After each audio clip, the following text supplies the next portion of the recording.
Welcome back to another episode of DEC Does What. I'm your host, Sean Mahar, here with Erica Ringwald. And it's Air Quality Awareness Week in the state, or at least we're coming out of Air Quality Awareness. We've got some great guests coming up here on the show. But Erica, I've been on the road a bunch these past couple weeks here as interim commissioner. I was down in Mamaroneck, cutting a ribbon on some new funding that we're giving for Resilience Project down there. It's been Adirondack Day, and I was just up in the Adirondacks planting some more trees as part of our tree planting initiative. Excellent. Announcing some more money. But what did I miss back here in the office, and what have we been up to? I don't know. We've been up to a lot, Sean. Two things that we get a lot of calls and questions about, and people looking for more info. One of the big announcements that came out recently is we are going to be holding our Forest Ranger and Environmental Conservation Police Officer Academies in the next couple of months. We've got 58 ripe recruits who are going to be going through the academies for about 6 months. It starts on May 19th for the Forest Rangers and June 2nd for our ECOs and con officers. Also of note, Civil Service recently announced that they're going to be holding exams as soon as, I believe, this summer for both Forest Rangers and ECOs. We get a lot of questions and a lot of interest from folks about those. So I would suggest you all check out those listings on the Civil Service website. But also check out our website, too, and our social media, because I know we've got some of the video packages that our team has put together on what it means to be a Ranger and ECO, what it's like to go through the academies. And but speaking of websites, Erica, I hear that we've got a new website for an Environmental Bond Act. Yeah, so you are well aware, DEC is the lead in administering the Clean Water, Clean Air, and Green Jobs Environmental Bond Act of 2022. To help people sort of navigate that process and learn more about it, we have created a brand new website. It's www.environmentalbondact.ny.gov. It's got some really cool features that, are a lot of the questions that we get. One is Fund My Project, where you can search potential grant opportunities by type and location. We've got resources for resilience to help communities protect themselves from future floods and severe weather. Got a statewide map that's going to feature all the Bond Act projects with details and photos. That is super cool. And then there's also, the latest news and information about additional state funding resources that are available for various projects. Yeah, this is really an exciting opportunity. $4.2 billion that we're going to be putting on the street across the state, really making some important progress happen on the environment and really helping communities restore their infrastructure and help with our climate future. And it's great to hear that. And I look forward to seeing the new website and spend some time on it. Yeah, check it out. Click around. It's environmentalbondact.ny.gov. Speaking of weather, floods, and all things climate, we have two of our air meteorologists on with us this week, Abby Komarc and Sarah Lechleitner from our Division of Air Resources, who are going to talk about what it is to be a DEC meteorologist. So this week we're going to hear a number of different themes on air quality, and two of the subjects that you'll hear about are particulate matter and ozone. Erica, tell us a little bit about what those are. So you've probably heard of the ozone layer. We're not talking about that. We are talking about ground level ozone. Ground level ozone is what we breathe. It's created through the combination of your major air pollutants and sunlight. So that's why we're really looking at it during the warmer, hotter, sunnier months. So the other thing we'll be talking a lot about is particulate matter. You'll often hear us talk about PM. It's also particle pollution, but that is really just a term for a mixture of solid particles in the air. That can be dust, dirt, soot, or in the case of our summer fun last year, smoke. Well, this is going to be a fascinating conversation with our meteorologist, so stick around after the break and we'll have a great conversation.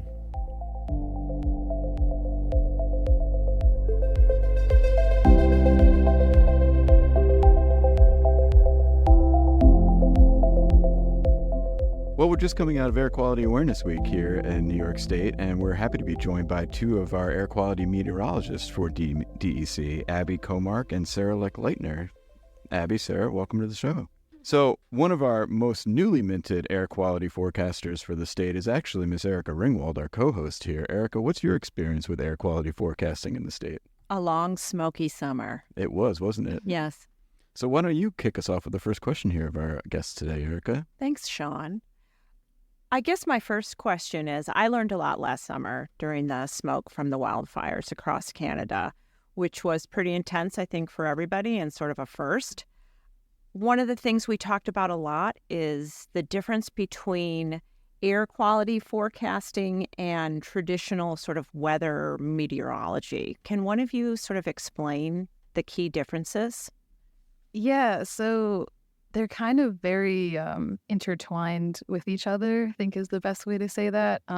With the air quality models, one of the big differences is that they haven't been around as long. When we're looking at the actual models themselves, we've only really had them since like the early 2000s, whereas weather models have kind of been around since like the 60s. So there's been a lot more time to kind of like refine them and make them better, which is definitely what's happening with the air quality models. But, you know, we're just very young in that phase. But a lot of what we look at for air quality and like how we forecast it is related to the weather. It's going to be those general weather patterns, you know, where the wind's coming from, especially for ozone, you know, how much sunshine are we going to get? So like everything for air quality, you need all of those skills from weather forecasting. It's just the additional skill of kind of knowing like the pros and cons and the weaknesses of your models and knowing like what components they're taking into account and what they're missing, so that you can kind of start to gauge like where you need to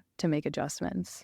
Yeah, and I would also add that when it comes to these air quality models, the air quality models are only going to be as accurate as the weather forecast models that are being inputted into these models. So if that's a bad weather forecast, then your air quality forecast is inherently going to be less than accurate. But ultimately, they're all developing and getting better all the time. We work closely with the EPA and others who run these models and give them feedback in regards to where it's performing well and where it's not. And hopefully we can get further out into the forecast days. But like I said, at this point, how accurate is that weather forecast for 3-4 days out? Because that's what we then rely on to predict where these plumes and the pollution goes. So is air quality better on rainier days and worse on sunny days, or how does that correlation work between the weather and air quality? I would say for the most part, yes. Heavy rainstorms will help to clear out that particulate matter that may be in the air. And then, as Sarah mentioned, with the sunny days, ozone formation is really driven by that sunlight that we're receiving here. So when there isn't sunlight, there's not so much ozone formation, but doesn't mean it can't be a concern. Usually it builds up ahead of fronts and then gets really clean behind them. Ideally, that's where our natural cycles come in, but sometimes those fronts aren't very strong and doesn't really clean it out, or the rain's not really that heavy, so it just kind of makes for a gloomy day. Or honestly, too, we do always have the challenge of like local sources, which is always like kind of a pain, because you might think things are going really well and all of a sudden one of the monitors will start to spike or something for particularly for particulate matter. And it might turn out that there's a fire, you know, down the street or something, and that's not something we can predict exactly. Right. So that those localized sources are kind of always going to be a challenge for us, unfortunately. So you mentioned particulate matter, or PM, right, as I think it's commonly called. Yeah. And Abby, you mentioned ozone. What are the major pollutants that DEC is tracking or looking at? So those are the two main pollutants that we specifically forecast for. We monitor for several more, but when it comes to the forecast, we forecast PM, or particulate matter, 2.5 year-round, and then ozone during the summer months from April to the end of September. What's been the craziest thing that you've seen as air quality meteorologist here in the state? And what's like a trend that you didn't expect or something that you saw in real life where it really made you go, huh, oh man, look at this? The easy answer is definitely the Canadian wildfire smoke from last summer. And my favorite part about that was I went up to Vermont with some friends that weekend, and I was watching the models because I can't let it go. And I was like, guys, I think I'm going to be busy this week. And they're like, Gabby, we don't hear about air quality from anyone else. We barely hear about the weather from anyone but you. And I'm like, I don't know. This week might be different. And that was a fun place to be validated on. But Strange definition of fun. But right. Yeah. fun, Like, For folks who don't have an Abby with them, what do you guys recommend as the best source of information about air quality? Yeah, so the resources we usually point people towards would first and foremost be our website, so dec.ny.gov, and we're actually under the quick links now. So you can look at Air Quality Index or AQI forecast for New York State. That takes you right to our page where it shows you what the forecast is for the day. You can also go onto the Air Now website, so airnow.gov is the EPA's website that also shows our forecast and also has more info just about the standards, and it shows you what level is what. It also has the fact sheet as well, so you can take a look at that if you're curious about what different levels mean for you. That's kind of cool. and they have the app, so you can take it with you. So that's important for me, for sure. So is summer like one of the busiest times of year for you all? Is air quality like worse in the summertime than it is in the winter or fall? Depends on the pollutant. Yeah, it really does kind of depend. I'd say like we are a little busier, mostly just because we have ozone to forecast for as well, whereas like the rest of the year, it's mainly just particulate matter. But yeah, last summer, it's tricky because I've only been here for about a year, so I don't really have any good summers to really base any information off of. Sarah.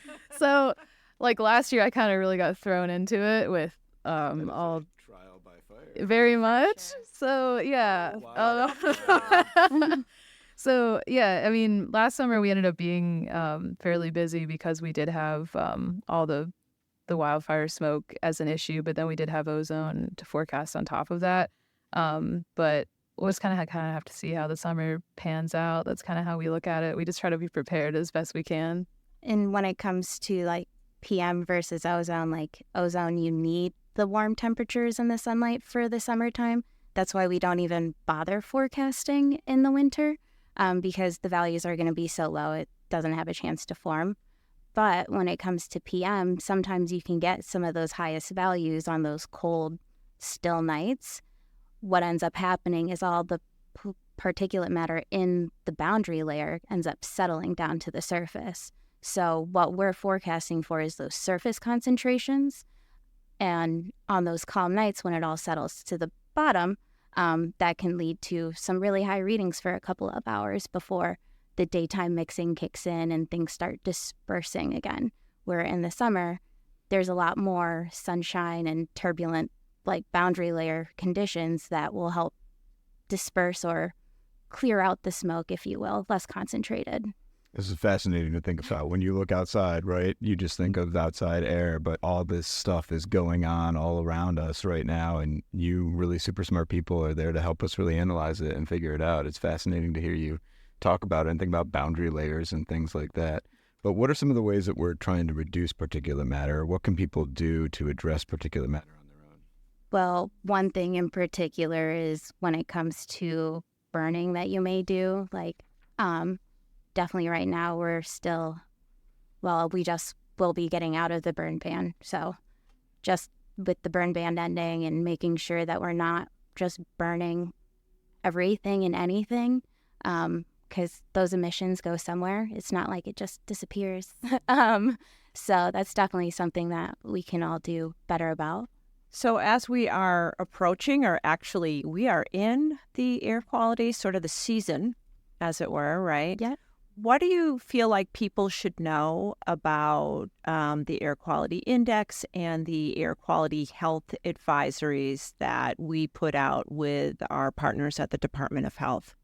For sure. So the air quality index, or the AQI, what you can think of it as a way that we correlate what those pollution concentrations are and what that means for you in an easy to understand numerical ranking. As of May 6th, there is actually a new AQI released for the PM 2.5 standard, because this past year, or recently, the EPA had lowered the annual PM 2.5 standard from 12 micrograms to 9 micrograms per year. So what that resulted in is an adjustment to that AQI ranking system, and now we have much more moderates because that is covering a wider range of concentrations. However, once we feel or think that the concentrations over the 24-hour period for PM 2.5 and 8 hours and 70 ppb for ozone, but once we feel it goes over those standards and into the unhealthy for sensitive groups, or USG, that's when we will coordinate with the health department and issue an air quality alert. We notify the National Weather Service, who then post it on their websites for us and help really get that information out there. So the air quality alerts will actually show up where you might find your weather warnings and stuff. A lot of apps now have that, but I've found that you need to turn on that layer. But it's there, and it's definitely becoming way more prevalent. But that is something that we issue, and you partner with all of these different people to help distribute that message to everyone. So are there many like you across the country, or are you like a unique niche in sort of meteorology here in the nation? We're a pretty unique breed, not only just amongst ourselves, but I think through the whole country. For the state of New York, I mean, there's 4 of us basically that do this. There's, a handful in the other New England states that we coordinate with pretty often. So it's not exactly a field that's super well known about. I think maybe after last summer that might start to change. But I mean, I'd say personally, like when I was in college, I didn't know that there were air pollution meteorologists out there. I didn't really know that that was a branch of the many branches that meteorology has. So yeah, it's a pretty niche field for sure. So what brought you to DEC? I mean, most people don't think of DEC as having meteorologists, but I think from our wildfire fighting that we do, I mean, our rangers really rely on the meteorological conditions to assess fire risk and things in the state. And it is something that we rely heavily on for obviously the air quality work that we do. But how did you find your way to DEC, and what brought you here? Well, I started as an intern after graduating from the University of Albany. I was an intern for Bob Gaza, who is one of the most senior air pollution meteorologists. Everywhere I go, I hear his name. Yep. He's great, but ultimately for me, I really was targeting a job that had regular hours, and a lot of those typical forecasting jobs aren't regular hours. So this was definitely something I wanted to look into to use my degree, but specifically I was more interested in the dispersion modeling that we do as a side job. But I also happen to do that fire danger forecast for the Rangers now, so I've kind of gone headfirst into all sorts of stuff when it comes to meteorology, but I don't even think most people plan to be an air pollution meteorologist. You just find yourself It here. just kind of happens. I was not an intern. I kind of stumbled in here. So I got my bachelor's degree in meteorology from Pennsylvania State University, originally from Pennsylvania. So I found my way up here after college. I was working in the operational meteorology forecasting field, doing like maritime forecasting for like cargo ships and cruise ships and stuff. I kind of was getting tired of the old shift work because that's a tough grind. I ended up actually taking a position in Antarctica for a period of time. I was working as a weather observer. That sounds awesome. It's pretty interesting. While I was working down there, I kind of just got to thinking about like, okay, what do I want to do when I get back here? And like Abby, I was really kind of looking for something with more regular hours. So I ended up finding my way here, and just this position just happened to kind of open up, and it's really worked out well because now I can kind of have that perfect balance, honestly, between kind of normal hours and then also still being able to do operational forecasting, which is absolutely the smallest niche in meteorology, because that combination just does not happen anywhere else. So it kind of worked out pretty well. So what's the air quality like in Antarctica? And are they subject to some of the same things we see here in New York?